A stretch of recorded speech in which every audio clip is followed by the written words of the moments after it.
I've driven across Arizona's desert highways more times than I can count, but this trip felt different. The air that night was heavy still, like the whole desert was holding its breath. I was heading east toward Gallup, cutting through a stretch the locals still whisper about, Route 6 and 66. They renamed it years ago, called it Highway 491 to make people feel better. But everyone around here still calls it what it really is, the Devil's Highway. I left Holbrook around midnight. My old pickup hummed along the empty road, the headlights cutting through a faint layer of dust. The sky was strange, too dark for a summer night, the stars hidden behind a smear of gray. I stopped once for gas at a place just before the state line. The station looked abandoned. Half the lights flickered, the other half were dead. The sign out front buzzed with a tired red glow that said open, though I wasn't sure if anyone was really inside. When I walked in, an old man was sitting behind the counter, eyes half closed like he'd been there forever. He looked at me for a long time before saying anything. "You headed east?" he asked. "Yeah," I told him, trying to make it through before morning. He stared down at the counter, then shook his head. "Road's bad after sundown. Stay off the 66 stretch." I smiled politely, figuring it was just small-town superstition. He didn't smile back. When I filled up, the pump clicked off by itself before the tank was even half full. The air smelled like rain, even though the sky hadn't changed. I got back in my truck, started the engine, and pulled onto the road. In the rearview mirror, I saw the old man still standing in the doorway, just watching my taillights disappear. The first few miles were quiet. Too quiet. No other cars, no music on the radio, just the sound of tires over cracked asphalt.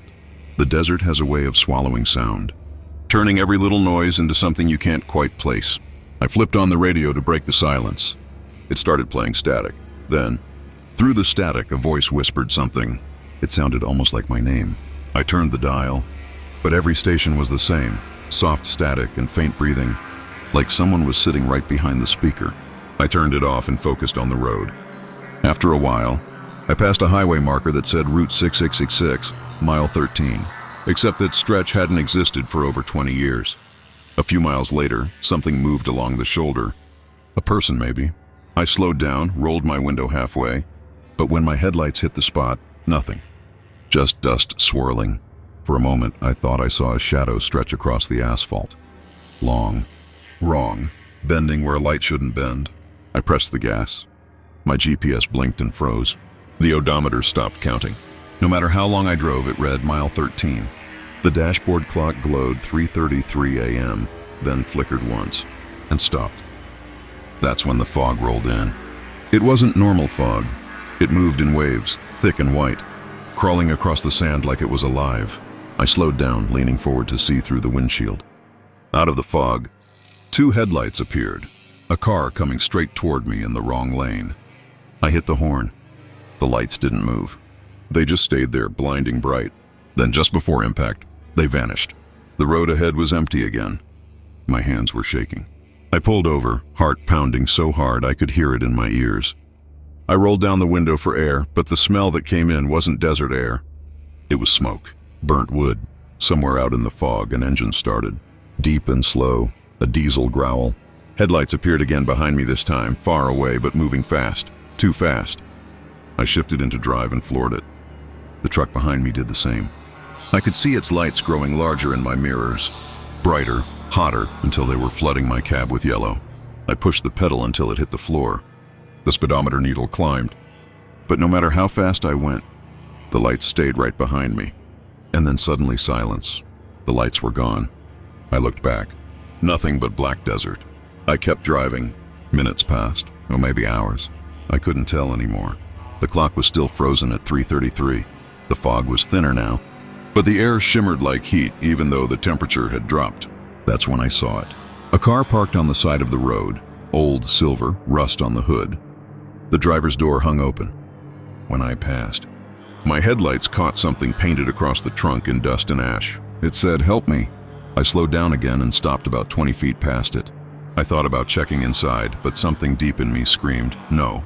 Still, I turned my head just once and saw a figure standing beside the car. Not moving, just standing. She looked like a ranger, uniform torn, hair matted, skin pale under the headlights. I couldn't see her eyes. She lifted her hand and waved, slow, mechanical. And then she was gone. I slammed the accelerator. The truck roared forward, tires spitting gravel. The fog swallowed everything again. When it cleared, I was alone on the road, except for a faint orange glow ahead. It pulsed in the distance like fire. I thought maybe it was another car wreck, maybe a campfire, maybe something. Anything real. I followed it for miles. The glow grew brighter, but the road around me started to change. The cracks in the asphalt were fresh again. The air smelled like burning pine. I realized I'd seen this stretch before, in an old ranger report I'd read months ago. There'd been a cabin fire out here in the late 90s. 2 people died. As I rounded a bend, the glow came into view. There it was. A cabin, half collapsed. A single lantern burning outside. I pulled over and killed the engine. The desert went still. The radio clicked on by itself. Through the static, a voice whispered, "Ethan, you made it home." "Home." I stepped out, boots crunching the gravel. The door to the cabin creaked open on its own. The lantern light flickered weakly against the wind. Inside, the air smelled like smoke and rot. The walls were black with burn marks. On the table sat a rusted pocket watch ticking softly. When I touched it, the ticking stopped.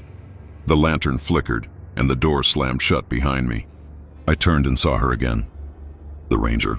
She stood in the corner, eyes glowing a dull amber. Her face was calm but wrong, stretched thin, like something was wearing her skin. She raised one hand and pointed to the window. Outside, through the cracked glass, I saw the burning truck. My truck, headlights staring directly at the cabin.